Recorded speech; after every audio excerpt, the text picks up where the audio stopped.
Bueno, buenas tardes, jóvenes. Saludos a todos y a todas.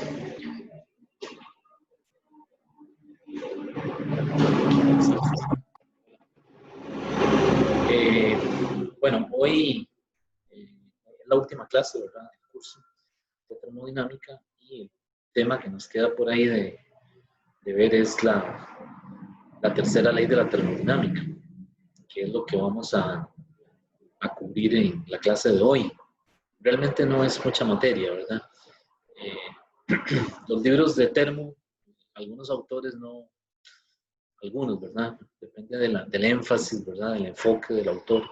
Algunas veces no toman en cuenta, es decir, no incluyen un capítulo sobre tercera ley. Depende del libro, como yo les decía al principio del curso, depende del autor. Y por eso, por ejemplo, el Szymanski no, como que no le interesa mucho la tercera ley, ¿verdad? Pero hay otros autores que sí le dan mucho énfasis, porque están más, digamos, su campo de investigación está más quizás del lado de la fisicoquímica, ¿verdad? O la física estadística, y entonces sí les interesa la tercera ley. Pero bueno, eso cambia, ¿verdad? Varía dependiendo de, como les decía, del interés, del énfasis, ¿verdad? De quien escribe el libro, ¿verdad? En mi criterio, la tercera ley es decir, es fundamental verla, ¿verdad? Porque, pues, más adelante, cuando ustedes se encaminen a hacer un posgrado, no se sabe el interés que van a tener, ¿verdad? Y la tercera ley de la termodinámica está, digamos, que vinculada a ciertas áreas que son hoy en día, digamos que puntas de flecha en la investigación, ¿verdad? No solo a nivel computacional, sino en otras áreas, no necesariamente con física pura, ¿verdad? Podría ser por el lado de físico-química. Entonces, para mí es un tema muy interesante, ¿verdad? Y también pertinente al curso de termodinámica, ¿verdad? Por ejemplo, en el curso de físico-química que toman los químicos, ellos tienen un capítulo que lo dedican completamente al estudio de la tercera ley. De hecho, la idea de la tercera ley, ¿verdad?, el germen de la tercera ley, precisamente es obra de un químico que hace muchos años estaba interesado en la dirección en la que ocurren las reacciones químicas, porque ocurren en una dirección y no se verifican en la dirección contraria, ¿verdad? Estudiando en este caso, qué sé yo, las funciones de estado, la entalpía, ¿verdad?, la energía de Gibbs, la energía de Helmholtz, etcétera, ¿verdad? Entonces, la idea, digamos, inicial del germen, digamos, de la tercera ley surge del estudio de algunas reacciones químicas que un químico en particular, Walter Nernst, era un químico alemán, comenzó a observar, ¿verdad? Después de muchos años de analizar esa data, ¿verdad?, comenzó a preguntarse algunas cosas que para muchos ya era un capítulo cerrado, ¿verdad? Entonces, precisamente ahí es donde la ciencia avanza, ¿verdad? Recuerden que la física llegó a final del siglo XIX y en una época creían que ya todo estaba descubierto, ¿verdad? Que lo que había que hacer era simplemente perfeccionar las técnicas de medición y ampliar un poco la teoría, pero ya los físicos de finales de ese siglo, del XIX, ya daban por sentado que ya estaba todo, ¿verdad?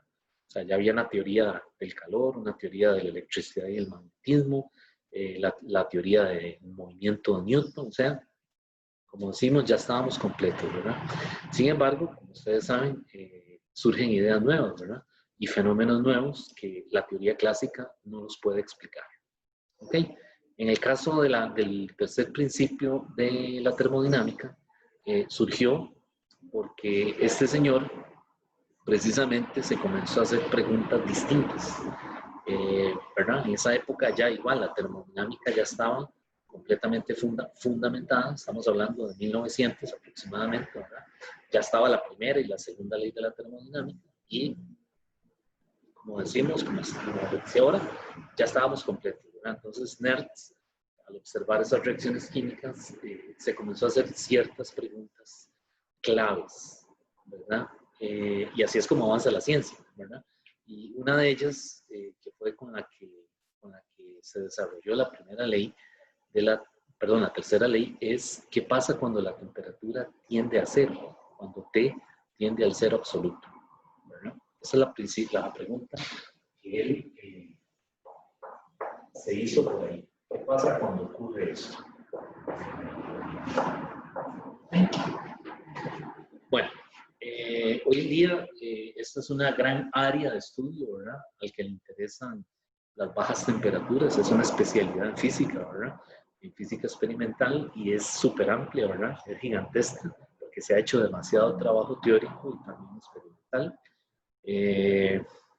Pero en esa época la evidencia que se tenía o con lo que se contaba eran los experimentos que había hecho este señor, Heike Kamerlyon, el mismo que hizo el desarrollo del virial, lo que hemos estudiado antes, ¿verdad? Él fue el primero que logró generar o producir helio líquido, ¿verdad? Y por eso le dieron el premio Nobel de Física. Entonces, los estudios de bajas temperaturas en esa época estaban iniciando, ¿verdad? Y la referencia experimental, o sea, la referencia, digamos, a nivel mundial, era este señor, era el laboratorio de él que tenía en los Países Bajos, en donde se había hecho prácticamente todo el trabajo, ¿verdad? Entonces, obviamente NERTS se fundamentó en mucho del trabajo de Heike para apoyarse, es decir, para comenzar a estudiar esta idea desde un punto de vista teórico. Lo que pasa es que él le interesaba aplicarlo al estudio de las reacciones químicas. ¿De acuerdo? Entonces, cuando él comienza a construir esta teoría, se da cuenta, ¿verdad?, que muchos de los resultados que ya se asumían como correctos en la termodinámica clásica fallaban. Es decir, no eran consistentes con lo que se esperaría. Entonces, por ejemplo, algunas integrales que ya hemos visto aquí en este curso de termo, cuando Nernst las puso a prueba, es decir, comenzó a hacer algunas suposiciones, se dio cuenta que esas integrales divergen. Y allá ahí hay un problema, ¿verdad? Hay un problema que tenían, ¿verdad? Que se le presentó a Nernst porque no era consistente con lo que se venía estudiando de la termodinámica clásica, que se consideraba una ciencia ya finiquitada, ¿verdad? Es decir, terminada, ya no había nada más que hacer. Entonces, ahí comienza ahí ocurre la ignición, ¿verdad?, de la idea, ¿verdad?, de Nernst. Él es prácticamente el creador de la tercera ley, ¿verdad? Lo que pasa es que en esa época fue contemporáneo de Max Planck, que desarrolló la teoría del cuanto de acción, y Max Planck era otro monstruo en termodinámica, ¿verdad? Pero él veía la tercera ley desde el punto de vista físico, ¿verdad? Entonces, cuando Planck enseguida vio las investigaciones de Nernst, enseguida él comenzó también a aportar sus propias ideas para terminar de construir el concepto, ¿verdad?, la teoría que fundamentaba la tercera ley. Entonces, hoy en día la tercera ley está apoyada en el teorema de Nernst, ¿verdad?, y digamos, en un enunciado complementario que presentó Planck en 1911. Y con eso ya entonces quedó fundamentada la tercera ley. Entonces, básicamente, la idea de la tercera ley es agarrar la termodinámica que se conocía antes de eso y ponerla a prueba. Es decir, agarrar todas las ecuaciones que hemos hecho aquí, todo ese montón de derivadas parciales, todos los resultados que hemos obtenido aquí, demostraciones, y en los casos en que fuera aplicable, hacer o tomar, en este caso, el límite cuando T tiende a cero. ¿Ok? Y cuando comenzaron a hacer eso, ¿verdad?, de forma consistente, es decir, trabajando correctamente con las ecuaciones, se dieron cuenta que al tomar ese límite, las ecuaciones aportan resultados nuevos que no estaban contemplados en la teoría clásica. ¿De acuerdo? Entonces, en esa época todavía esos resultados, algunos de ellos no se habían visto experimentalmente, ¿verdad? Es decir, a nadie se le había ocurrido eso. Entonces, este es un caso en física en donde el teórico se adelantó al experimental, ¿verdad? El físico teórico predice un resultado que todavía no se ha visto, ¿verdad? Experimentalmente, pero que la teoría es consistente, ¿verdad? Y entonces lo que hace falta es desarrollar el experimento para verificar, ¿verdad? Lo que predice, lo que está en el papel. ¿De acuerdo? Entonces, la tercera ley de la termodinámica es un trabajo al inicio teórico, ¿verdad? Pero estaba muy bien fundamentado y comenzó a producir resultados nuevos. ¿De acuerdo? Bueno, entonces, más o menos ese es como digamos, el inicio, ¿verdad?, de la historia, de por dónde sale la tercera ley de la termodinámica. La otra cosa es que algunas ecuaciones que ya hemos visto aquí en el curso de termodinámica, las ecuaciones, las funciones de estado, mejor dicho, ¿verdad? Por ejemplo, la S, ¿verdad? La F, la E, cuando las escribimos como funciones de estado, no como campo, ¿verdad? Las ponemos como funciones de estado. La S, al integrar, tiene una constante de referencia S0, que ya es conocido, ¿verdad? Ya sabemos cuál es la diferencia entre un delta S y un S. ¿De acuerdo? Bueno, resulta que en el caso de la F, resulta que en la F yo voy a tener la S0 y también voy a tener la F0. Si revisamos las ecuaciones, es decir, si nos volvemos a ver esta particularidad, vean que esas funciones de estado, esas constantes son constantes que llamamos constantes determinadas, ¿verdad? Y son determinadas porque es decir, no le hemos puesto valores, ¿verdad?, al problema en cuestión. Entonces, cuando Merz estudió las reacciones químicas, con la data que él contaba en esa época, se dio cuenta que esas constantes era necesario calcularlas o de alguna manera estimarlas, porque eso le ayudaba o le iba a permitir predecir lo que iba a ocurrir con una reacción química. O sea, él estaba muy interesado en pronosticar o predecir, no sé cuál sería la palabra más correcta, predecir qué iba a ocurrir con una reacción química, sin tener que hacerla experimentalmente. Es decir, sin tener que ir al laboratorio a hacer todo el proceso, sino que él quería un método más general, ¿no? Entonces, bueno, ahí hay algunos principios, por ejemplo, está la ley de Hess, ¿verdad? Y también está el principio de Le Chatelier en química, pero pues esos principios no son completamente generales. Él estaba pensando en algo más general, ¿verdad? Entonces, lo primero que vio en el trabajo que él estaba haciendo en química es que era necesario determinar estas constantes. ¿Okay? Y de esa idea tan sencilla es que surgieron ese montón de tablas que ahora vemos en química, ¿verdad? Es decir, hay una tabla ahí en el libro donde le da los delta H, los delta G, los delta S, que lo ponen a uno a hacer ahí calculitos en química, ¿verdad? Con las reacciones químicas. De ahí es que surge esa, comenzar a producir esas tablas, ¿verdad? Entonces, fueron varias ideas que se juntaron al principio para comenzar a darle, perdón, un cuerpo, ¿verdad?, a lo que él estaba haciendo. Todavía en ese momento no se llama, él no pensaba en que fuera la tercera ley, ¿verdad? Esto surgió después, más adelante, ¿verdad?, con el hecho de, es decir, con los congresos que se hacían en Europa en esa época y que determinaron que efectivamente el trabajo de Merz conducía a un principio fundamental. De hecho, estaba leyendo hace poco un artículo con un paréntesis que en esa época él fue candidato para el premio Nobel, ¿verdad? El problema es que como era alemán y había todo un problema político, ¿verdad?, en Alemania, cuando se vino la Primera Guerra Mundial y toda esa cosa, lo desestimaron. Es decir, ¿cómo se dice?, el comité, ¿verdad?, que escoge los candidatos, lo desestimó, pero muchos científicos lo propusieron para el premio Nobel. Que en este momento no recuerdo si finalmente se lo dieron o no, no estoy seguro, pero sí, el artículo dice que hubo mucha controversia alrededor de darle el premio. Bueno, eso era paréntesis. La otra cosa que es, sí, la otra idea fundamental está también basada en un hecho experimental, ¿verdad?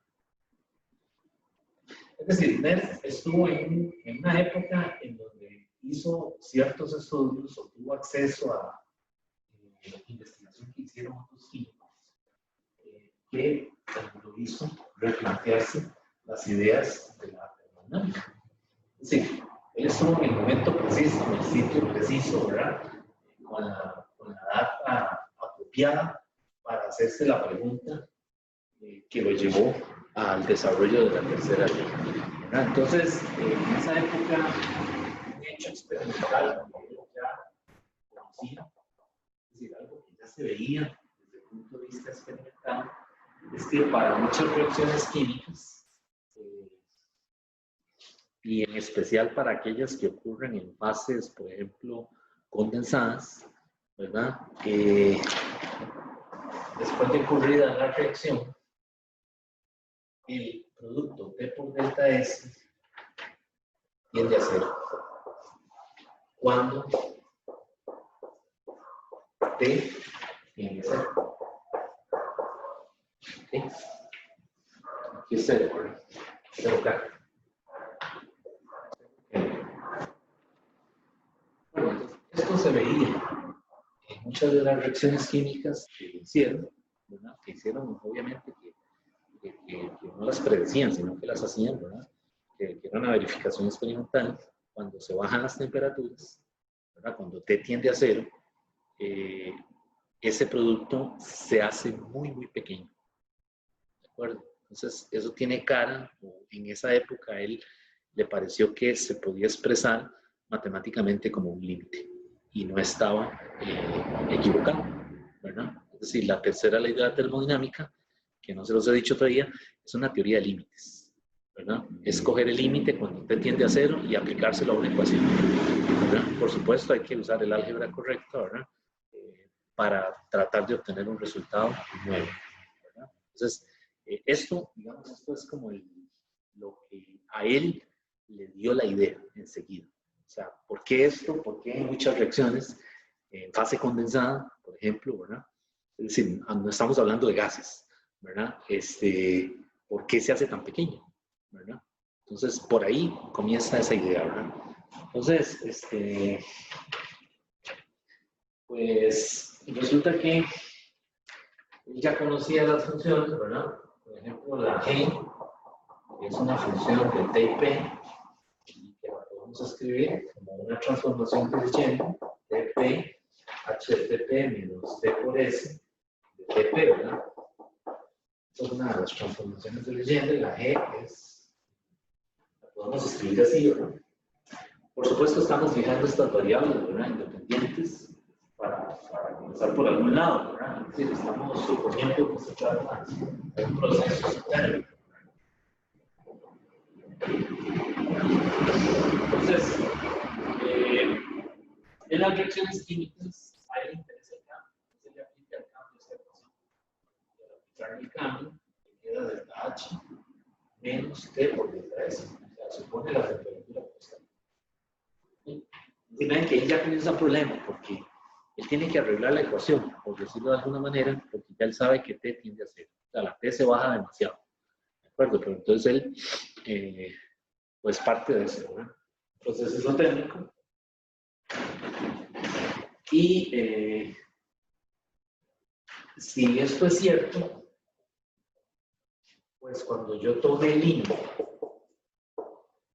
cuando T tiende a 0K de la resta delta G menos delta H, si pasando esto para acá, eso tiene que ser cero. ¿De acuerdo? Y ponemos aquí que el delta S permanece finito. Escribir eso, ¿no?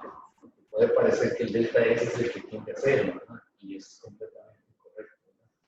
Voy a poner por aquí que el delta S permanece finito. Cuando decimos finito, es que aunque eso sea muy pequeño, el delta S no diverge, es decir, no es infinito, no hay evidencia de que lo sea, sino que es una cantidad numérica, un 4.2, un menos 3.5, etc. ¿De acuerdo? Bueno, entonces,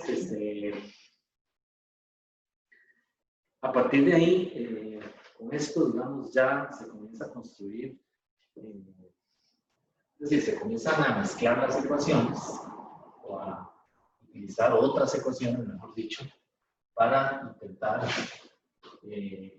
aplicarles lo del límite, ¿verdad? Entonces, por ejemplo, hay una ecuación que se llama la ecuación de Gibbs-Helmholtz, que debimos haberlo visto en potenciales termodinámicos, pero pues no me dio tiempo de llegar ahí. Sin embargo, esta ecuación yo la puedo escribir así.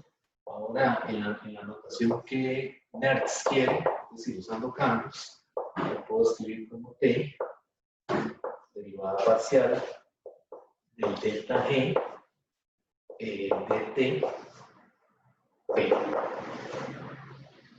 Esta es la famosa ecuación de Gibbs-Helmholtz, pero está escrita con cambios. Es decir, si la usan por ahí, la versión, digamos, escrita como una función, ¿verdad? Es similar a esto, solamente que pues el h está de este lado y está haciendo. Bueno, esa ecuación yo también le puedo aplicar los límites. Esta idea Hertz y como S es igual a la derivada parcial de G respecto de T, de potencial de F, perdón. Entonces, voy a combinar eso. Y me queda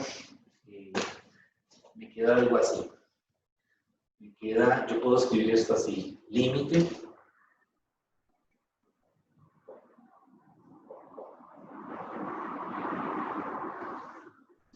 de delta G menos delta H entre T, paso el T para acá, cuando T tiende a 0, y de este lado me queda límite, cuando T tiende a 0, de lo que me falta, la derivada.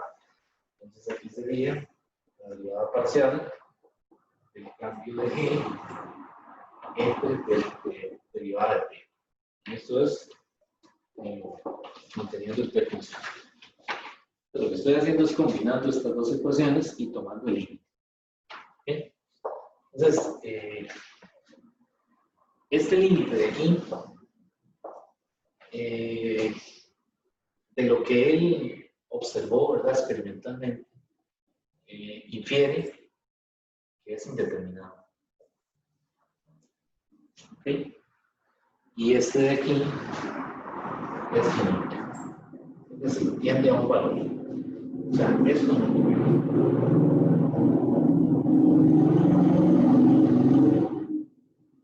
Y de esta manera, pues él demuestra que la S es finito. Es decir, el hecho de que en esas reacciones el producto tienda a 0, baje demasiado, el producto de T por delta S no se debe a delta T, ¿verdad? Sino que se debe propiamente a que la temperatura se va a bajar todo cuanto sea posible en ese experimento donde se efectúa esa reacción química.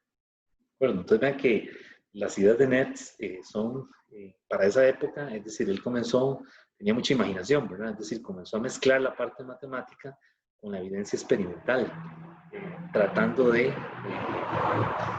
hacer algo consistente con lo que él veía, ¿verdad? O sea, estaba construyendo la teoría de la tercera ley, como dijo Planck, prácticamente de la nada, ¿verdad? Con ideas propias. Por eso es que cuando Planck vio el trabajo de Nernst, enseguida se dio cuenta de lo que faltaba, ¿verdad? De los huecos que había que tapar, ¿verdad? En el trabajo de Nernst, ¿verdad? Eso es muy común en algunos científicos, ¿verdad? Planck tenía esa habilidad, Einstein también, ¿verdad? Le enseñan un trabajo y enseguida se da cuenta qué es lo que falta para mejorarlo, ¿verdad?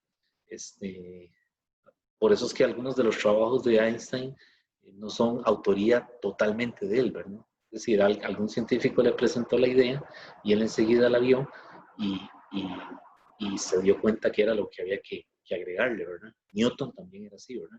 enseguida que vio el principio de inercia de Galileo, se dio cuenta que eso era la primera ley de la termodinámica, ¿verdad? Pero nadie lo había dicho, ¿verdad? Galileo no se animó, ¿verdad? Le faltaba mucho para entender eso, y Newton lo vio enseguida y dijo, así, aquí falta esto. Entonces, hay algunos científicos que tienen esa habilidad, ¿verdad? Si usted le muestra un artículo antes de que lo publique, él enseguida se da cuenta que falta, ¿verdad? Y eso todavía hoy en día aplica, ¿verdad? Eso es importante, que si usted tiene una idea original, publíquela, ¿verdad? Sí, no se quede con ella, no se quede callado. Bueno, entonces,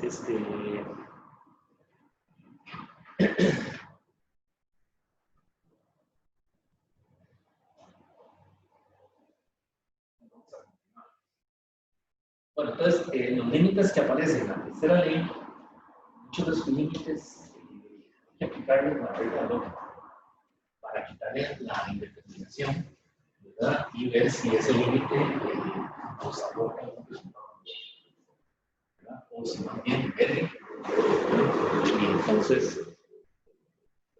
no lleva nada. Entonces, si yo aplico lógica al límite anterior, que ya lo borré,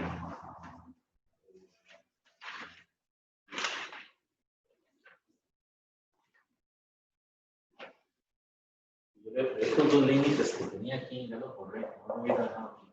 Estos dos límites, delta S menos delta H sobre T, tiende a ser acá, de este lado de este límite, de la parcial delta Y, T, tiende a ser, ya hicimos algunas aproximaciones, esto es 0 sobre 0. Entonces yo puedo separar este límite, ¿verdad? Es el cociente de delta S entre T y delta H entre T, ¿verdad? Entonces, viéndolos por separado, en el caso del límite de la derivada parcial de delta H, ¿verdad? Aplicando el L'Hopital, ¿verdad? De una vez, ¿verdad? Recuerden que el L'Hopital es de arriba y abajo, ¿verdad? Eso se lo estoy aplicando a P constante cuando T tiende a 0.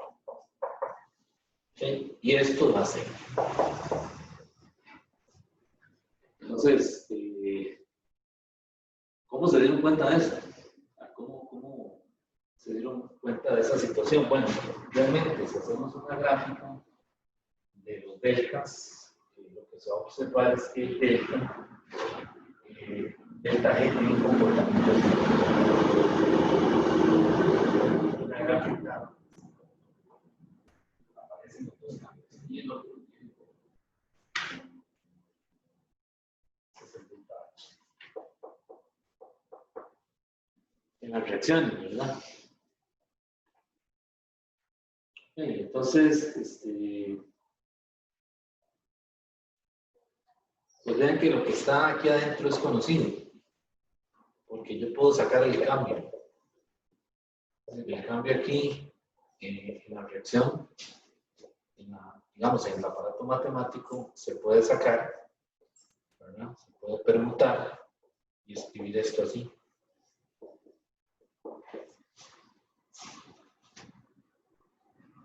Y lo de adentro es conocidísimo, ¿verdad? Bueno, realmente le ponemos paréntesis curvo, ¿verdad? Siempre lo hemos usado con paréntesis curvo.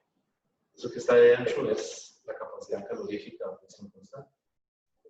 Entonces, este es uno de los primeros resultados interesantes. El límite cuando de delta Cp, cuando T tiende a 0, es igual a 0. Ese no tiende, es igual a 0. ¿Okay? Y resulta que eso experimentalmente ya se había visto. Es decir, cuando se baja la temperatura, todo lo que sea posible en un experimento en cuestión, el Cp se vuelve constante. Es decir, no cambia. En la termodinámica que vimos anteriormente, capítulo 4, recordemos, y capítulo 8, entropía, recordemos que la C en un gas real es una función de T, ¿verdad? Y entonces, pues, los ajustes por lo general son polinomios o líneas rectas, pero hay un cambio de C con la temperatura, ¿verdad? En este resultado que encuentra Nertz, que dice que el delta CP es 0, lo que le está diciendo es que cuando el experimento se lleva a condiciones cercanas al 0K, o sea, no es el 0K propiamente, sino que se baja la temperatura en el experimento, todo cuanto la parte instrumental permita, resulta que la CP se vuelve constante. Y cuando uno hace el cambio, 5 menos 5 queda 0. Y eso se veía experimentalmente. Es decir, las capacidades caloríficas, no solo a presión constante, sino a volumen constante, dejan de cambiar cuando las temperaturas son muy bajas. Entonces, otro resultado es que sale, ¿verdad? Como una consecuencia de esto, es que el límite de delta C1 es 0. Entonces, vean que Nertz comienza a construir una teoría, como les digo yo, de límites, ¿verdad? Él se basa en eso, comienza a poner las ecuaciones conocidas en esa época, ¿verdad? Comienza a ponerlas, por decirlo de alguna manera, a prueba, ¿verdad? Cuando la T tiende a 0. Y por ahí es que va la idea de Nertz, ¿verdad? Por su lado, Nertz fue, digamos, es decir, él cuando ya vio estas cosas comenzó a avanzar, ¿verdad? Comenzó a meterle más cosas, ¿verdad? Y entonces, él lo hizo general. Es decir, él dice que para todas las sustancias en fase condensada, ¿verdad? No ya para algunas, sino para todas, el delta S debe tender a 0 cuando el T tiende a 0. ¿Ven la diferencia? Al principio, el T por delta S que puse al principio tiende a 0, pero estamos suponiendo que el delta S es una cantidad finita. Entonces, él avanza un poco más, es decir, se adelanta y dice, no, ok, vamos a suponer que ese delta S también tiende a 0. ¿Verdad? Y si delta S tiende a 0, ¿qué pensarían ustedes? ¿Qué dirían ustedes? ¿Qué es lo primero que piensa uno? Delta S es ese final menos ese inicial. Si delta S tiende a 0, ¿qué pasa? La S es ¿cómo? Tiene que ser constante. ¿Ok? Entonces, por ahí es que va la idea. Es decir, después de que él comienza a hacer todo esto, se da cuenta que necesita en algún momento introducir esa idea de que la entropía, la tercera ley de la termodinámica, perdón, tiene que estar relacionada con el hecho de que la entropía tiene que ser constante. ¿Ok? Ahora, recuerden una cosa, no estamos hablando de gases aquí, ¿verdad? Vean que estoy diciendo que es para sustancias en una fase condensada. O sea, ocurrió una licuefacción. Por ejemplo, el helio, que era gas, se convirtió en líquido. Entonces vean que aquí no estamos considerando la sustancia como un gas.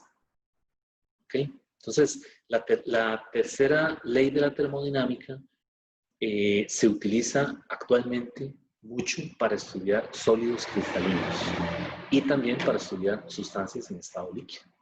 ¿De acuerdo? Para el caso de gases, hay más problemas. Parece como que se cayó la señal, se cayó el... ¿Me escuchan todavía? Sí. Sí, profe, fue como un segundo nada más. Claro, ¿verdad? Bueno, ahí. Qué dicha, que no sé. Ok, bueno, entonces, no sé por dónde quedé. Les estaba diciendo que la tercera ley está más asociada, es decir, ha producido más resultados verificados experimentalmente con sólidos cristalinos o con sustancias en estado líquido. O sea, porque hay una fase condensada, ocurrió una licuefacción. Y gases, también se ha aplicado la tercera ley, pero la cosa es que cuando se aplica a gases, ya hay que entrar en la parte de plasmas. Y eso ya es otro tema aparte que aquí yo no voy a meterme, porque eso es más de la parte de física estadística. Entonces, sí tienen aplicación en gases, pero es más compleja. Aquí lo que estamos viendo es el caso de sólidos o de sustancias en estado líquido. Entonces, como Nertz supone que el delta S tiende a 0, también, ¿verdad? Primero lo dudó, es decir, primero dijo que era finito, pero después se anima y dice, no, ya con lo que yo vi experimentalmente, voy a suponer que el delta S realmente tiende a cero. O sea, a mí me da la impresión, decía él, que las reacciones químicas, ¿verdad?, que se verifican en estado líquido, la entropía tiene que ser constante. Entonces, pues, escribe este límite cuando delta S, perdón, cuando T tiende a cero, es igual al límite cuando T tiende a cero de la derivada de delta G entre delta T. Y esto es igual a cero. Entonces ven que él de una vez ya este límite lo escribe de esta manera. Pues, ese es otro resultado, digamos que ya se, yo diría, en lugar de adelantarse a aventura, a ponerlo porque pues, realmente fue una idea de, digamos, en esa época yo diría temeraria, ¿verdad? Es decir, no estaba totalmente seguro, ¿verdad? Sin embargo, él quiere construir la teoría, ¿verdad? Quiere levantar eso, a ver qué otro resultado hay que le permita estar en acuerdo con la evidencia experimental de esa época, ¿verdad? Recuerden que en esa época los químicos ya habían hecho mucho trabajo a finales del siglo XIX en estudio de reacciones. Entonces, tenían demasiadas cosas ya que veían experimentalmente y algunas de ellas o muchas no las podían explicar, es decir, no había una base sólida de por qué ocurrían, ¿verdad? Entonces, muchos de esos fenómenos que se observaron experimentalmente, pues fueron luego explicados por un físico, ¿verdad? Algún físico construyó un modelo teórico y dijo, ok, esto ocurre o esto estamos viéndolo por esto y esto y esto. Entonces, algunos modelos funcionaron muy bien, otros se quedaron por ahí, ¿verdad? Es decir, no fueron consistentes en todo lo que querían predecir, etc. Bueno, entonces, en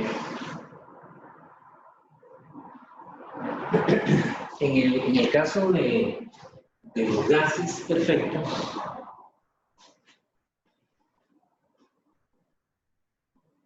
esto que dije, bueno, es para seguir. Si quieren lo ponemos por aquí en paréntesis, ¿verdad? Estamos suponiendo líquidos o fase condensada. Que en todo el semestre no lo hemos estudiado realmente mucho, ¿verdad? Salvo ahora en el capítulo 10, que yo puse la clase ahí, donde vemos las transiciones de fase. Pero digamos, en el caso de gases, la entropía en un gas perfecto, o sea, un gas ideal, tiende a sea cuando se tiende a cero. Y esa aceleración se puede probar. Tenemos la función de la S, ¿verdad? Ya la hemos escrito. La otra vez hicimos ¿cómo se dice? Un resumen, ¿verdad? El gas ideal. Y entonces por ahí pusimos la entropía, ¿verdad? Entonces, esa función se puede poner a prueba con un límite, ¿verdad? Y utilizar las integrales. Y efectivamente, si uno hace los cálculos adecuados, la integral diverge. ¿Ok? Entonces, este resultado en esa época no lograron mucho, porque en esa época, 1905, 1906, todavía no se había desarrollado la teoría de plasmas. Entonces se quedaron como que, ¿esto ahora qué? ¿Qué significa, verdad? Bueno, en física estadística, este resultado es un plasma, ¿verdad? Un plasma de fotones, un plasma de algún otro tipo de conglomerado, etcétera, ¿verdad? Entonces ya eso está más de lado, ya no le corresponde a Termo, ¿verdad? Le corresponde al curso de estadística.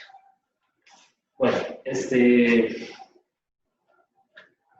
entonces vean que la entropía diverge, ¿verdad? Para gases perfectos clásicos, ¿verdad? Entonces, Merz, en estos resultados, dice, él introduce la hipótesis, ¿verdad? Y dice que los gases sufrirán algún proceso de degeneración, ¿verdad? A bajas temperaturas, tal que la entropía tiende a cero, ¿verdad? Y no a menos infinito. Entonces, cuando t tiende a 0, ¿verdad? Entonces, ya aquí él está prediciendo, esa degeneración son los planos, ¿verdad? Pero entonces no tenía, digamos, otra forma de llamar. Y el nombre de hecho quedó por ahí. Van a ver que en estadísticas van a encontrar una variable que tiene ese nombre, ¿verdad? Pero entonces, ya de ahí NERSC no pasó con el asunto de los gases. Entonces, lo que pasa es que este resultado de la tercera ley luego se hizo importante cuando aparecieron los condensados de Bose-Einstein y Fermi-Dirac. Enseguida que aparecieron, digamos, por el otro lado, por estadística, se dieron cuenta que ya NERSC había predicho algo, ¿verdad? Pero que le llamó así, una degeneración.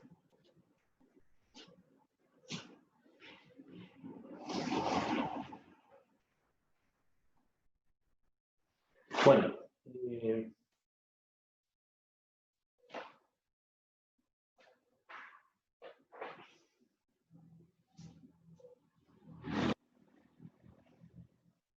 entonces otro resultado, ¿verdad? Que aparece por ahí es que cuando usted tiende a hacer todo proceso isotérmico, ¿verdad? No voy a poner toda la palabra, simplemente converge al límite uno lo ve, ¿verdad? Y cuando usted tiende a 0K, derivada parcial de S respecto de PT, proceso a temperatura constante, es igual al límite cuando T tiende a 0 de la derivada parcial de S respecto de PT. Es conocido, ¿verdad? Es una de las relaciones de Maxwell. Entonces, fíjense ahora que nosotros podemos coger todas esas relaciones de Maxwell y comenzar a sacarle los límites, ¿verdad? Y aplicarlo a algún caso en particular, ¿verdad? Es decir, alguna entropía conocida, que sea donde podamos hacer la derivada de P con respecto a T y estemos seguros de que el proceso es isotérmico. Aquí hay un resultado general que debe, digamos, cumplirse, ¿verdad? O sea, esta igualdad de límites debe ser cierta.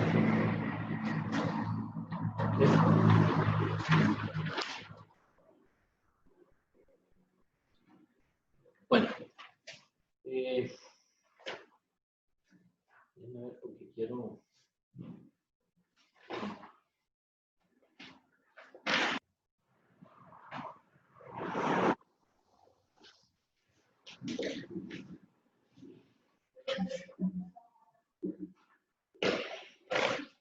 Entonces, bueno, no lo dije directamente, ¿verdad? Pero voy a borrar aquí.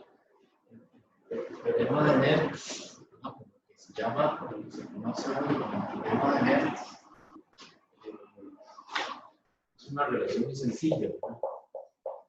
Es el teorema de Nernst.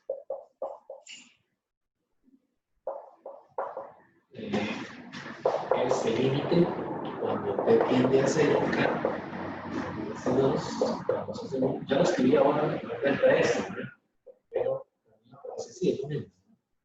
Es lo que les digo yo del resultado que listo, ¿verdad? Entonces, ese resultado lo que dice es que en las proximidades, ¿verdad? El cero absoluto, o sea, cuando T tiende a 0, ya que usamos la palabra en las proximidades, todas las reacciones que tienen lugar entre sólidos o líquidos en equilibrio termodinámico se verifican sin cambio de entropía. Ese es el postulado de la tercera ley de la termodinámica. El enunciado original de él, ¿verdad? En las proximidades del cero absoluto, todas las reacciones que tienen lugar entre sólidos o líquidos, ya que no menciona gases, en equilibrio termodinámico, recuerden que el equilibrio termodinámico implica equilibrio químico, mecánico, térmico, ¿verdad? En equilibrio termodinámico se verifican sin cambio de entropía. Entonces, una forma de escribirlo de una forma sencillo es eso, o delta S. Entonces, ese es el, digamos, el enunciado principal perdón, el enunciado, sí, más importante, fundamental, ¿verdad? Que describe, que está asociado con la tercera ley de la termodinámica.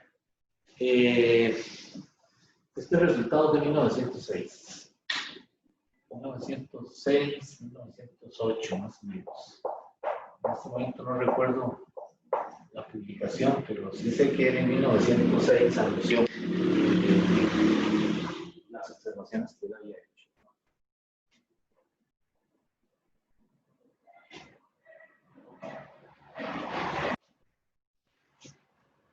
En tercera ley hay unos límites muy bonitos, ¿verdad? Ciertas funciones de Estado para calcular y que arrojan resultados que ya hoy en día han sido vistos, ¿verdad? O sea, verificados experimentalmente, ¿verdad? Entonces, por eso a la tercera ley de la termodinámica llaman algunas veces una teoría de límites del valor. Entonces, después del teorema de Hertz, Planck propone una hipótesis. Se llama la hipótesis aceleradora. Así se quedó en los libros de Termo, ¿verdad? La hipótesis es un poco más general, dice que la entropía de toda sustancia sólida o líquida en equilibrio termodinámico y en ser absoluto es nula. O sea, Planck dice que todavía se puede tener un poco más fino. Cuando usted tiende a ser de S, esto es igual a cero. Esta hipótesis es de 1911. Y esto terminó, digamos, de darle el cuerpo a la tercera ley de la termodinámica. O sea, Planck, como les decía, enseguida que vio el trabajo de Hertz, comenzó a quitar algunas cosas, a agregar otras, y se dio cuenta que ese principio se podía ver no como la tercera ley, sino como una hipótesis complementaria de la tercera ley, o sea, como un caso particular. ¿De acuerdo?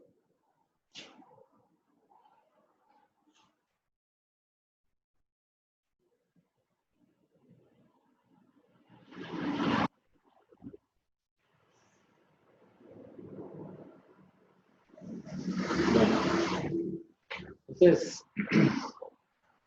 esta hipótesis de Planck, él arregla algunas cosas que había dejado. Ya dijimos que las integrales divergen, ¿verdad? Cuando considera el delta S. Pero ya con esta hipótesis, estas integrales de U de 0 a t,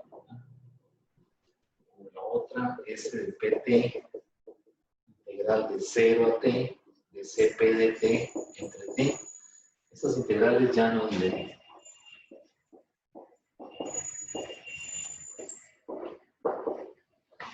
Ya no divergen. ¿Sí? Entonces, digamos que Planck arregla esa parte, ¿verdad?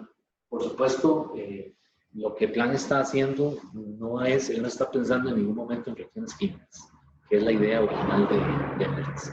Vean que ambos tenían, ¿cómo se dice?, intereses de investigación distintos, ¿verdad? Entonces, sin embargo, la tercera ley no solo es aplicable a reacciones químicas, sino que, bueno, surgió de eso, ¿verdad?, del estudio de las reacciones químicas, sino que tiene aplicaciones en otras áreas, o sea, por ejemplo, en estadística, ¿verdad?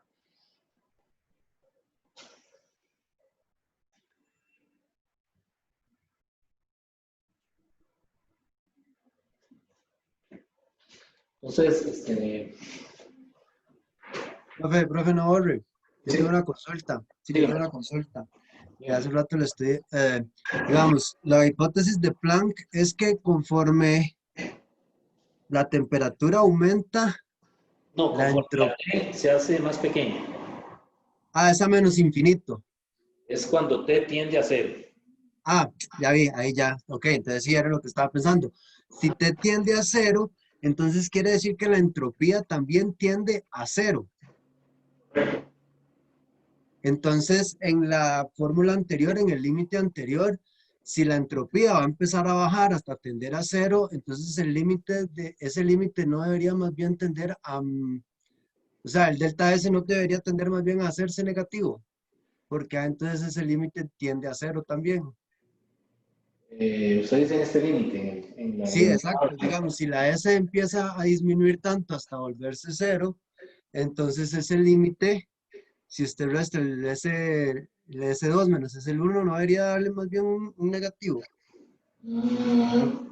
Vamos a ver, lo que pasa es que esto, él lo pensó para reacciones químicas.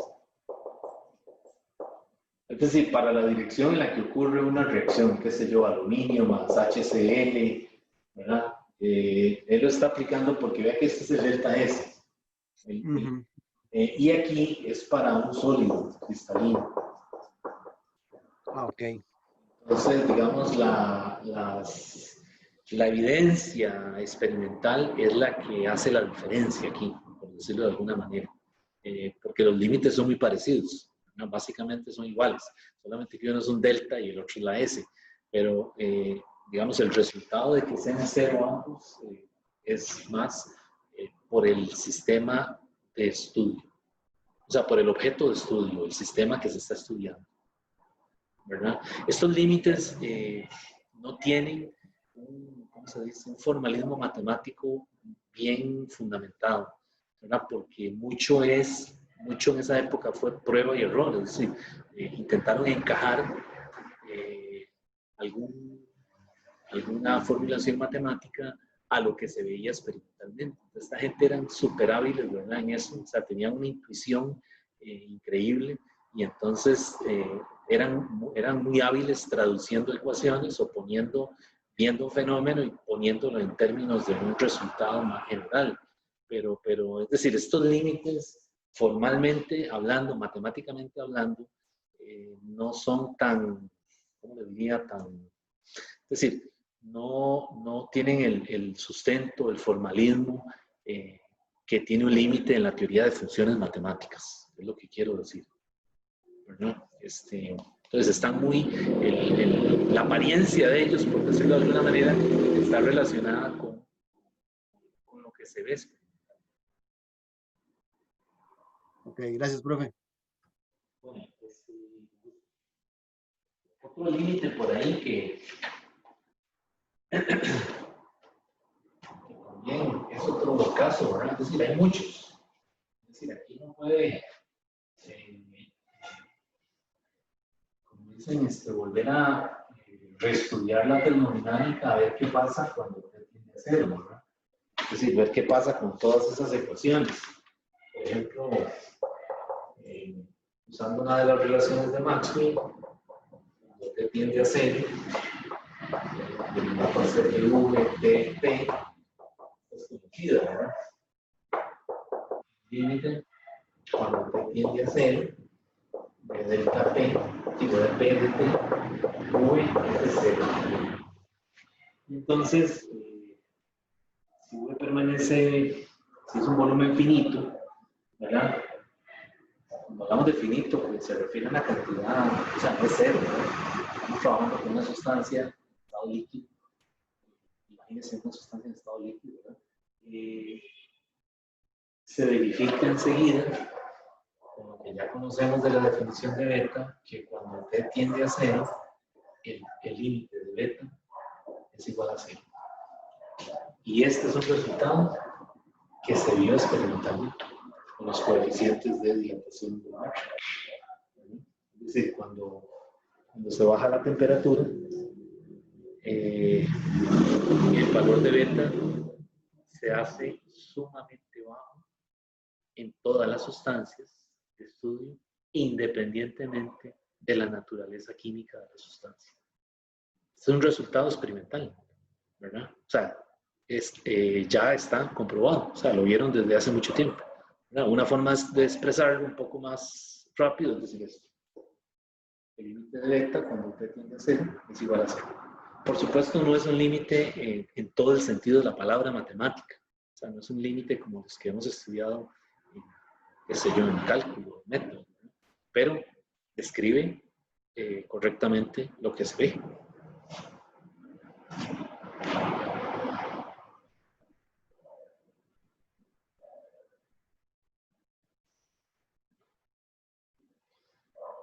Entonces, bueno, ya ustedes saben que experimentalmente el cero absoluto, pues hasta donde yo sé, hasta el día de hoy, es completamente inaccesible, ¿verdad? Desde el punto de vista experimental. Es decir, hay un montón de ¿cómo se dice?, de dificultades técnicas para lograrlo, ¿verdad? Para poder alcanzarlo. Entonces, debido a eso y para justificar lo que ya se había hecho en termodinámica con la tercera ley, entonces, pues ellos más adelante, ya no Hertz, sino no sé quién, otra persona, pues enuncia lo que se llama, bueno, dice el enunciado de inaccesibilidad. O sea, lo que le está diciendo es que es imposible técnicamente lograr el cero absoluto. Aunque hay revistas por ahí que le dicen que sí, que en tal laboratorio lo lograron, eso todavía no, es decir, que yo sepa, ¿verdad? No hay todavía alguna publicación que efectivamente constate eso, ¿verdad? Es decir, se ha bajado la temperatura mucho, a unas cantidades increíblemente pequeñas, ¿verdad? Increíblemente insignificantes, pero ese enunciado de inaccesibilidad, perdón, lo que dice es que en términos matemáticos la derivada parcial de t, ¿verdad?, respecto a una variable macroscópica, manteniendo la S constante, estamos partiendo del hecho del principio de la hipótesis de Planck, esa derivada tiene que ser cero cuando t tiende a cero. ¿Okay? Entonces, esto se llama el enunciado de esa palabra inaccesibilidad.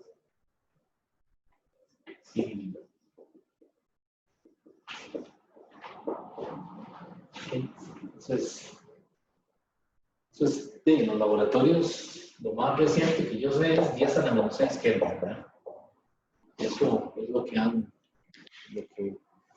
logrado, ¿verdad? En esos, por ejemplo, hay un laboratorio en Estados Unidos, creo que está en Michigan, ahora mismo no recuerdo el nombre, es un laboratorio de criogenia, ¿verdad? De los más avanzados que yo sepa, ¿verdad? En América, y pues han logrado eso, ¿verdad? 10 a la menos 6, con un montón de, qué sé yo, el equipo lo han depurado y han hecho un montón de cambios, ¿verdad? Por ejemplo, en el CERN, en el laboratorio del acelerador que está en Europa, en Suiza, tienen como una sección, ¿verdad?, donde trabajan con esto ¿cómo se llama?, de física de bajas temperaturas, pero igual, ¿no? Es decir, los resultados no han sido totalmente concluyentes, ¿verdad?, para decir que logramos el cero absoluto, ¿verdad? Entonces, hasta que no se verifique lo contrario, pues esa derivada se va a mantener ahí todavía, ¿verdad?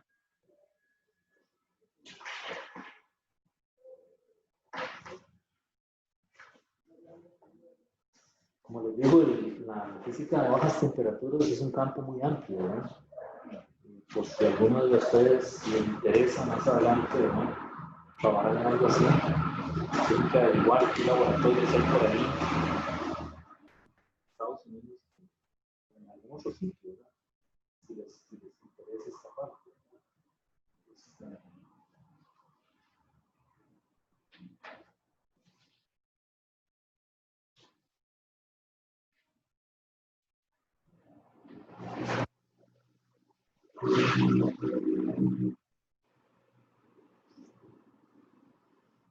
Bueno, entonces, vamos a ver, retomando esto, para ver si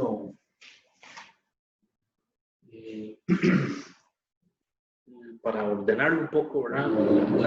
Después de mañana o ahora mismo les pongo, yo cogí este material del libro de Sears, que tiene una sección de tercera ley de la termodinámica.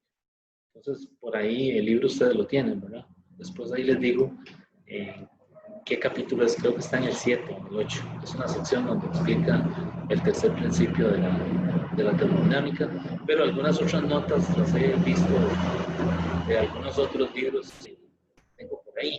Por ejemplo, aquí tengo el libro que ese no lo tengo en PDF, si no se los pasaría. Tengo el libro de termodinámica de Fermi, de Enrico Fermi, que también le dieron el premio Nobel, que fue uno de los que participó en el proyecto Manhattan, ¿verdad?, desarrollo de la bomba atómica. Fermi escribió un libro de termodinámica y dio el curso de termodinámica por muchos años en la Universidad de Chicago. Y el capítulo que tiene ahí, el capítulo 8, es un capítulo bastante original de él, se llama La entropía constante, y ahí le habla del caso de la tercera ley de la termodinámica, ¿verdad? Claro, desde el punto de vista de Fermi, Fermi no es muy, él es muy directo para decir las cosas, no es muy formal, ¿verdad? Pero explica bastante bien y tiene algunos detalles interesantes de las integrales, ¿verdad? Él le interesa mucho esta parte, ¿verdad? La tercera ley de la termodinámica es una teoría de límites, pero también está el interés en las integrales, cuáles divergen y cuáles no. Entonces, a él le interesa mucho esa parte, ¿verdad? Como que para él el fuerte de la tercera ley es estudiar esas integrales, ¿verdad? Cuáles divergen y cuáles no. Entonces, ahí están, debe estar en internet, en un PDF, me imagino, porque ya ahora todos los libros, de estos libros viejos, ya todos están en PDF, habría que buscarlo. Esta es una edición de 1900, cuando dio clases en 1936, ¿verdad? De ahí tomó los apuntes de él, del curso de termodinámica, fue con los que hicieron este librillo que se llama La termodinámica de Enrico Fermi. Entonces, por ahí les voy a poner las páginas del libro donde yo lo cogí, que es el Sears, y tal vez algunos ejercicios. Por ahí ya hay unos en la práctica que le tenía la semana pasada, ¿verdad? Se me escaparon ahí algunos de tercera ley, hay como uno, dos creo.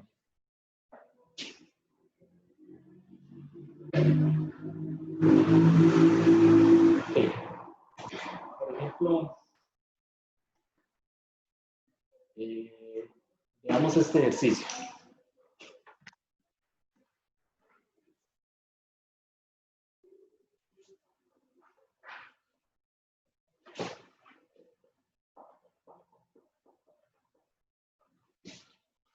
Yo creo que está propuesto en las notas, en la práctica que les puse ahí la semana pasada. Está propuesta ahí en esa práctica, si no me equivoco. La pregunta que le hacen, no la voy a escribir porque ahora que recuerdo está ahí, dice, la pregunta que le hacen es cierto que kappa T, ¿verdad? Kappa T es igual a 0 qué. Es cierto eso, para todas las sustancias. Bueno, de ahí, kappa T es 1 sobre V, derivada parcial de V, respecto de P de constante, ¿verdad? Que también yo lo podría escribir de esta manera. Fíjense que aquí la cosa es cómo uno escribe la derivada, perdón, las derivadas para luego aplicarle el límite. Yo aquí lo que hice fue que la puse así. O sea, escribo de esta manera. Va a tercer de P respecto de constante.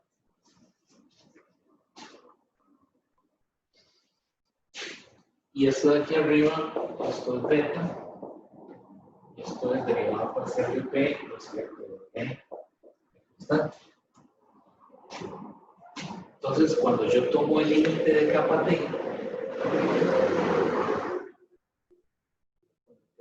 de kappa T, es el límite de beta, el cociente, bueno, sería el cociente de los límites, ¿verdad? Límite de beta entre el límite de derivada parcial de P respecto de P constante. Y ambos límites T tiende a 0, ¿verdad? No lo puse. Entonces, el límite del cociente es el cociente de los límites y ambos límites son 0. ¿Verdad? Por los resultados que ya vimos anteriormente. O sea, este límite es conocido, 0. La evidencia experimental lo apoya. Y el de abajo también, por las relaciones de Maxwell. Es 0. Entonces, vean que si es 0 sobre 0, eso es indeterminado. Entonces, hay que arreglarlo, ¿verdad? Confiar.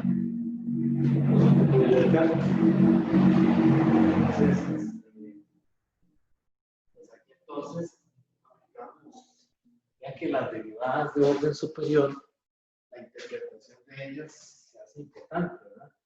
Es decir, nosotros nos serviría conocer la derivada segunda de v respecto de t cuadrado, p, o la derivada segunda de p respecto de t cuadrado, v, en t igual 0, en t igual 0. Recuerden aquí que la primera derivada es la pendiente de la recta tangente, ¿verdad? Y entonces la segunda derivada, en este caso ya está asociada directamente con los valores óptimos, ¿verdad? Con máximos, con mínimos, con todo eso. Entonces, yo lo que hago aquí es que le voy a aplicar la regla del L'Hopital escribiéndolo así. Límite cuando t tiende a 0 de la derivada enésima de v elevada a t enésima, sería la derivada enésima de v derivada enésima. Esto es P aquí, ¿no? Lo puse más.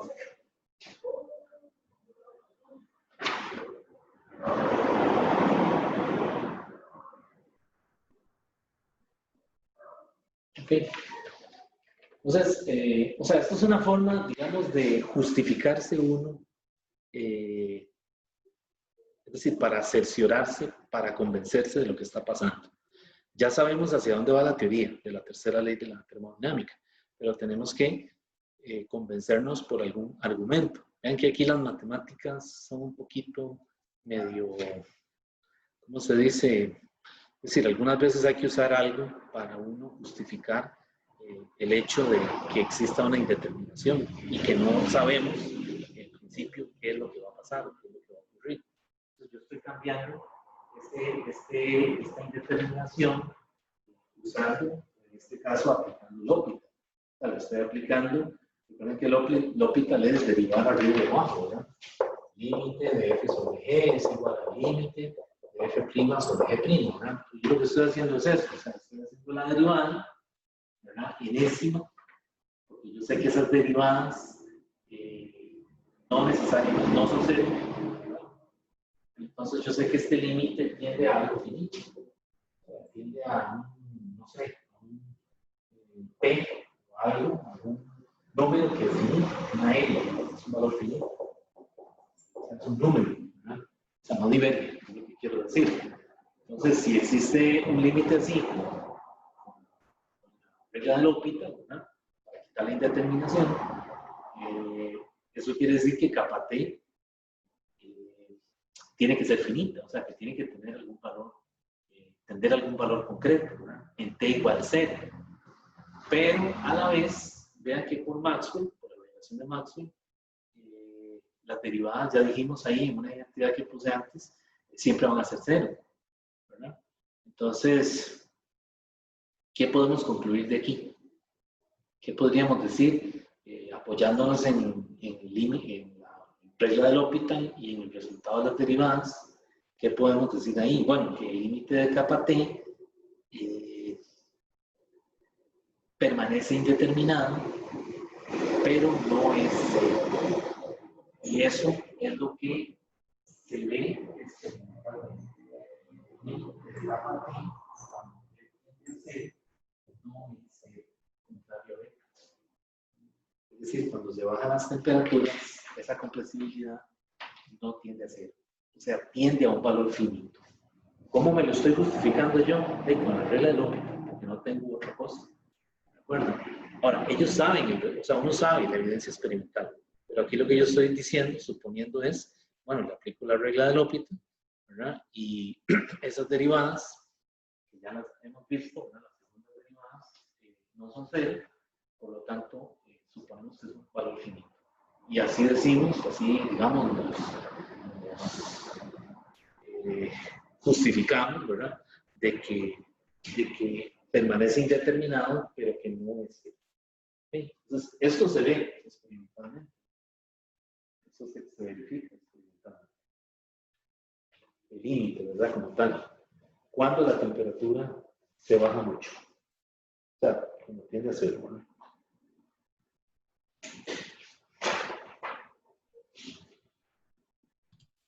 Profe, pero realmente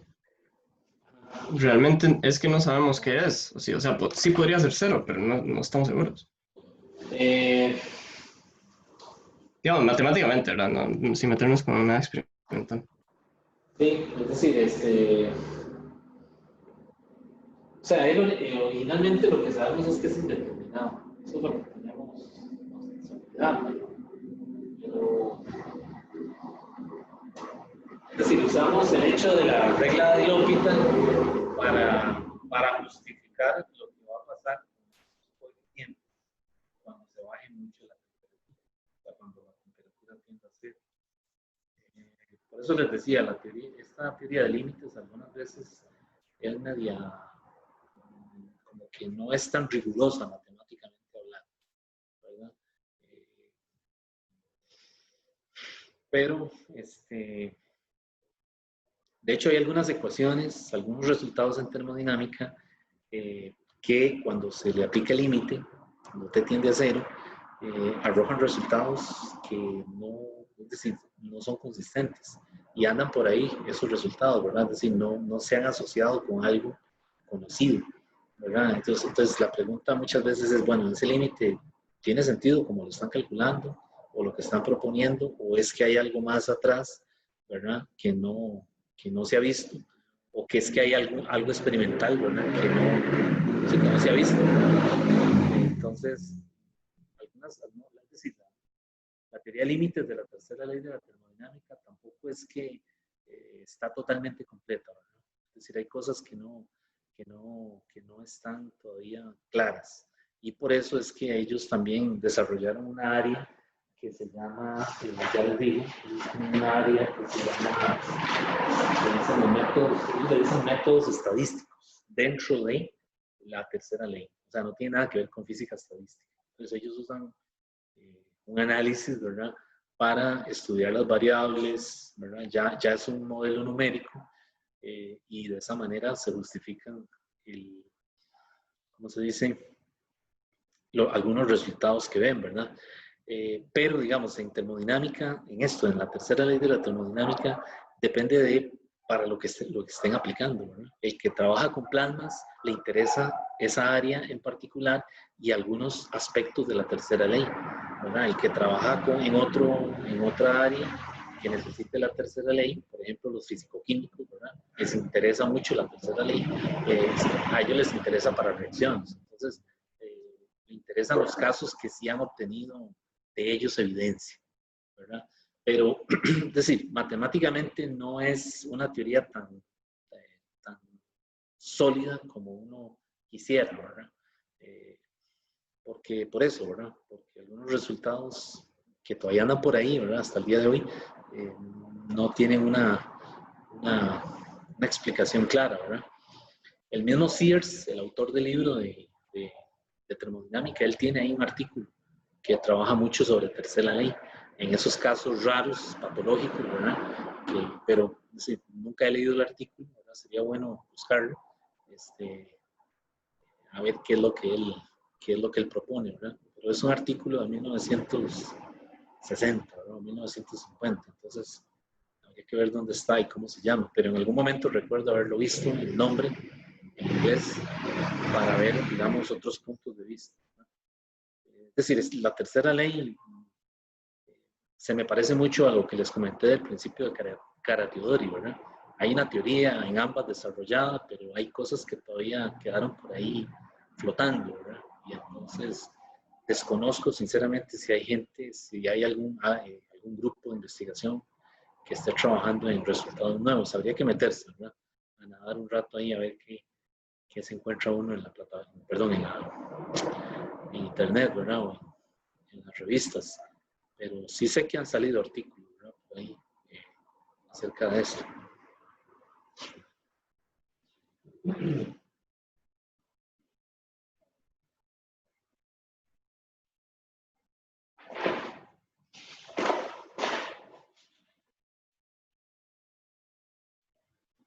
Sí, por ejemplo, en las ecuaciones que tienen,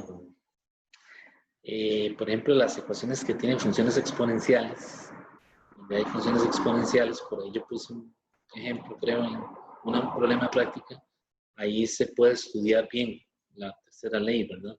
Por el asunto de las propiedades que tiene la función, ¿verdad? E a la X o E a la menos X, ¿verdad? Cuando le aplicamos, cuando lo hacemos tender a infinito, ¿verdad? O cuando lo hacemos tender a cero, qué sé yo, entonces salen resultados bonitos ahí, ¿verdad? Por ejemplo, el modelo de Einstein de sólidos, él le aplicó la tercera ley de la termodinámica. Ese es un ejemplo en donde funciona perfecto, ¿verdad? Es decir, en esa época Einstein, estamos en la misma época, ¿verdad? 1906, este señor Nernst propone el enunciado de la tercera ley y en esa misma época, en 1905, Einstein desarrolla la teoría de las capacidades caloríficas, ¿verdad? Y entonces, cuando él desarrolla su teoría, no conocía el trabajo de Nernst. Y como ustedes saben, Einstein era súper vivo y enseguida que vio el trabajo de Nernst, dice, ok, vamos a ver si lo que yo hice está bien. Entonces agarró el límite ese de Nernst y se lo aplicó a la capacidad, al modelo de los sólidos que él desarrolló. Y, sorpresa, cuando le aplica el límite, obtiene la ley de Dulong y Petit, que era un resultado que andaba por ahí regado, ¿verdad? En la parte experimental y que nadie sabía qué hacer con eso. O sea, nadie tenía idea de por qué era así, ¿verdad? Y Einstein, enseguida que baja la temperatura, lo encuentra. Entonces, a Einstein le interesó la tercera ley para verificar el modelo de los sólidos que él había desarrollado, ¿verdad? Entonces, en eso sí le sirvió, ¿verdad? Es decir, sí funciona perfectamente.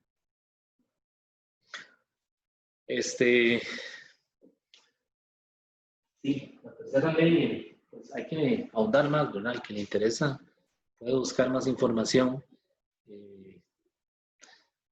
Por ahí vuelve a aparecer en estadística, depende del libro y del interés del profesor. Puede ser que les aparezca otra vez en estadística cuando vean plasmas. Por ejemplo, los gases un gas de fotones o un gas de electrones. Pero eso depende también, sí, de cómo lo enfoque el libro de texto, ¿verdad? Hay libros en estadística que la tercera ley no aparece ni en el índice, ¿verdad? Porque no les interesa, ¿verdad? Pero pues sí está relacionada con todo lo que tiene que ver con planos. Entonces, al final, para terminar la historia de todo esto que Nernst hizo, pues él lo que quería era algún mecanismo para predecir la dirección en la que ocurren las reacciones. Entonces comenzó a, ¿cómo se llama?, elaborar un montón de tablas donde calculaba los valores absolutos de las funciones, ¿verdad? Y entonces, con esos valores absolutos de esas funciones termodinámicas, o sea, el delta G, el delta H, etc., comenzó a hacer predicciones y funcionaban bastante bien, ¿verdad? De hecho, es la teoría actual que se usa cuando se estudian los calores de reacción, ¿verdad? En, en, en reacciones químicas, ¿verdad? Por ejemplo, reacciones químicas que tienen varias etapas, ¿verdad? Hoy en día esas tablas son fundamentales para saber qué va a ocurrir, ¿verdad? Y eso es una idea original de Nernst cuando comenzó a pensar en esto o sea, cuando le aparecieron estas ideas, ¿verdad? ¿Qué hacer con las constantes de las funciones de estado? Y ese producto T por delta S que se hacía muy pequeño, ¿verdad? ¿Qué hacer con eso? Y la T que tendía a cero, ¿verdad? Entonces todo eso le apareció, estuvo en la época histórica apropiada y tuvo los datos en la mano y se le ocurrió la idea, o por lo menos se hizo la pregunta, ¿verdad? Y entonces, pues generó es decir, ¿cómo se dice? Desarrolló esa idea que lo llevó a la tercera ley, al establecimiento de la tercera ley de la termodinámica, que hoy en día, como les digo, es fundamental, para el químico es fundamental, ¿verdad? Es decir, es un tema de estudio obligatorio en el curso de físico-química, porque está relacionado prácticamente con, es digamos, el aparato que le permite describir o que le permite entender la dirección en la que ocurren las reacciones, ¿verdad?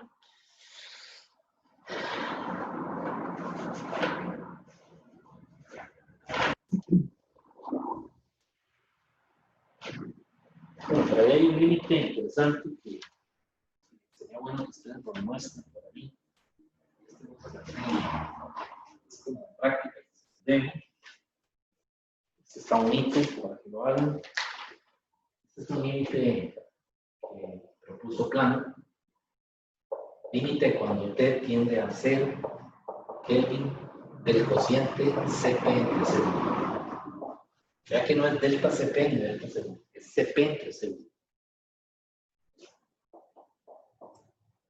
¿Qué es igual? Diverge, converge, infinito, por eso converge. ¿Qué será? ¿Qué tiene que dar? Entonces se los dejo para que... Es un límite bien interesante, ¿verdad? De paso les digo que no converge. O sea, es un valor finito. ¿Okay?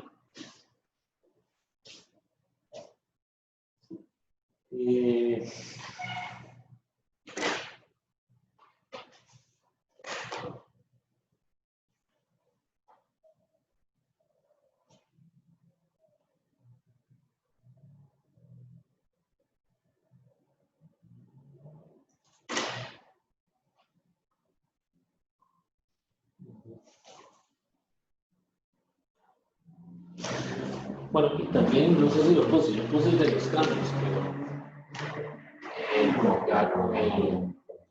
con la hipótesis complementaria de Planck, esto es cierto, ¿verdad? Yo puse los delta P, había puesto los delta P, ¿verdad? Con el enunciado de Nertz, pero con la hipótesis complementaria de Planck, esto también es cierto, ¿verdad? SV es igual a 0.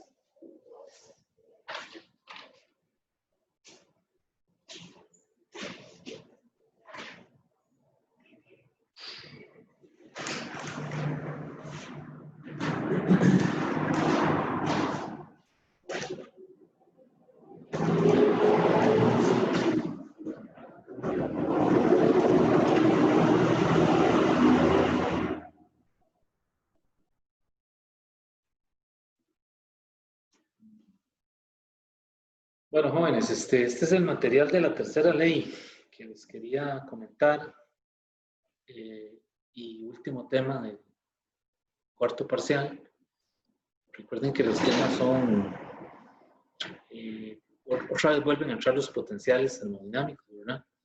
Porque están asociados con las transformaciones jacobianas y la tercera ley de la termodinámica y aquello que habíamos visto del gas ideal, las ecuaciones ya generales, ¿verdad? Las funciones de estado y el potencial químico, ¿verdad? Que está relacionado con la ley de, perdón, con la ecuación de Euler, ¿verdad? Entonces, básicamente son esos 4 temas, ¿verdad? Los que quedan pendientes. Por ahí les voy a poner algún material complementario, alguna práctica adicional de esto que vimos hoy, de práctica para el examen. Y el examen es de hoy en 8, ¿verdad? Si no me equivoco. Creo que Sí. sí.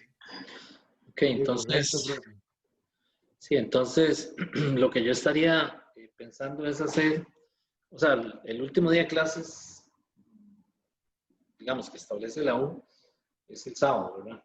Pero entonces podríamos hacer una hora de consulta la otra semana, digo yo tal vez el lunes en la noche, bueno, en la noche no, puede ser tipo, no sé, 3, 4, ¿verdad? Porque aquí tengo el problema, ya se han dado cuenta que la iluminación aquí es pésima, ¿verdad? Algunas veces se ve esto un poco, yo me pongo a ver los videos y yo digo, en los videos hay cosas que se ven medio borrosas, ¿verdad?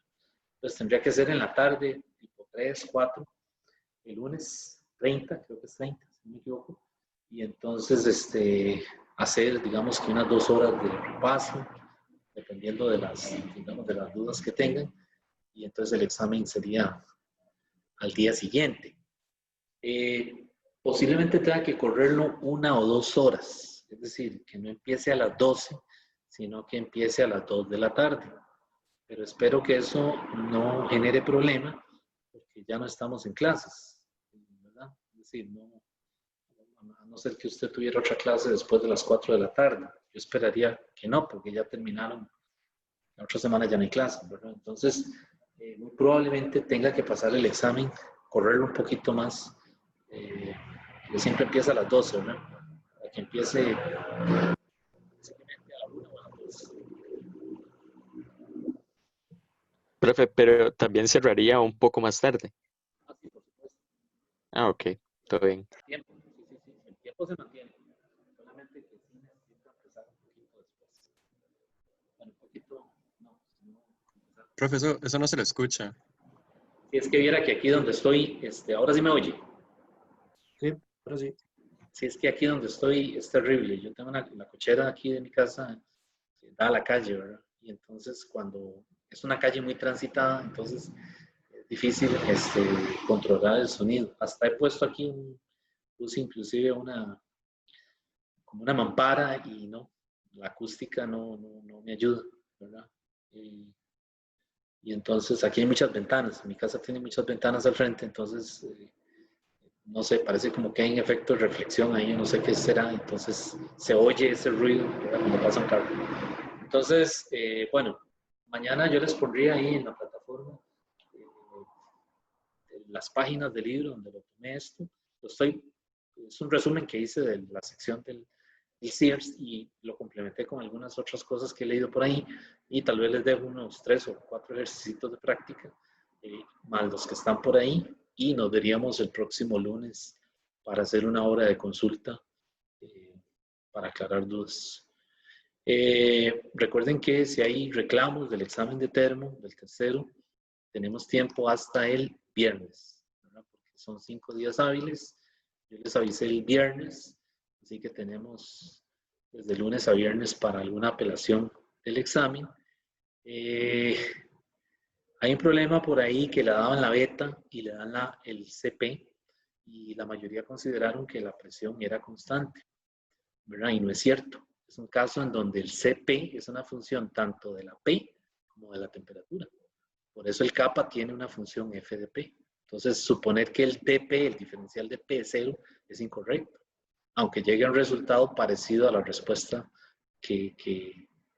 a la respuesta correcta, ¿verdad? Entonces, hay que considerar eso a la hora de resolver ese problema y había que calcular la función de P usando el criterio de exactitud.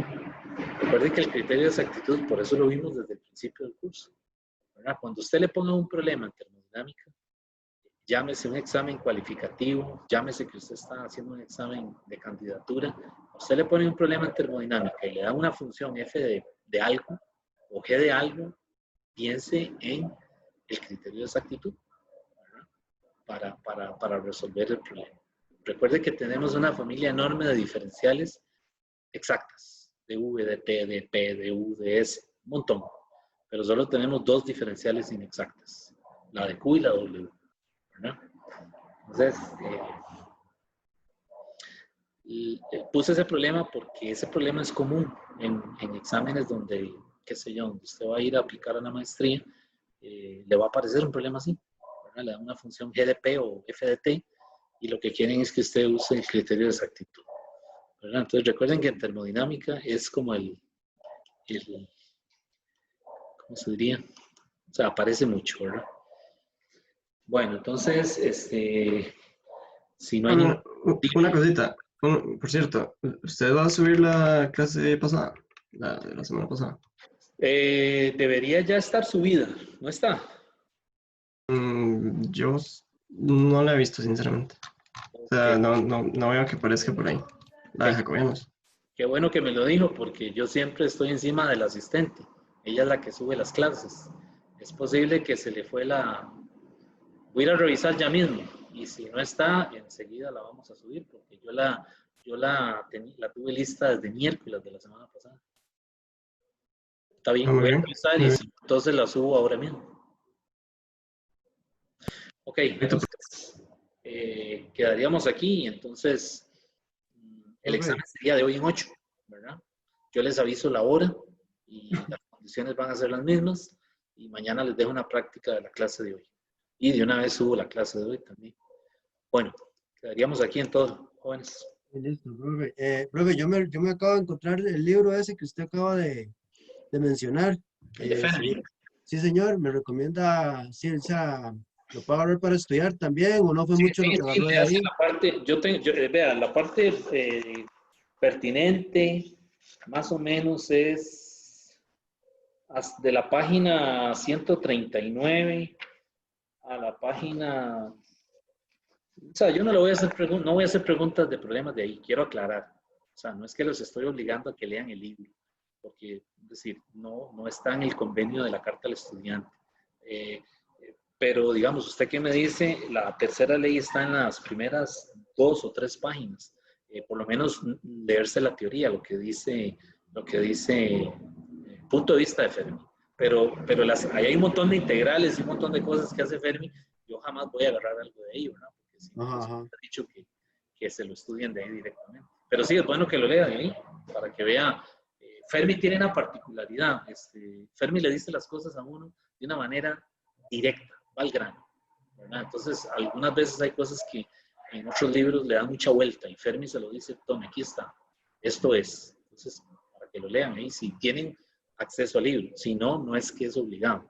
Mañana yo les doy la bibliografía donde lo pueden leer. Igual ahí ese librillo está fácil de agarrar, profe, de internet. Sí, pero entonces les voy a decir las páginas del CIERS y de ahí se lo estudio. Listo, por ahí, profe, gracias. Bueno, hasta luego, jóvenes. Gracias, profe. Ok, con gusto. Profe, gracias. Muchas gracias, profe. Mucho gusto. Muchas gracias, profe. Bueno, con mucho gusto, hasta luego.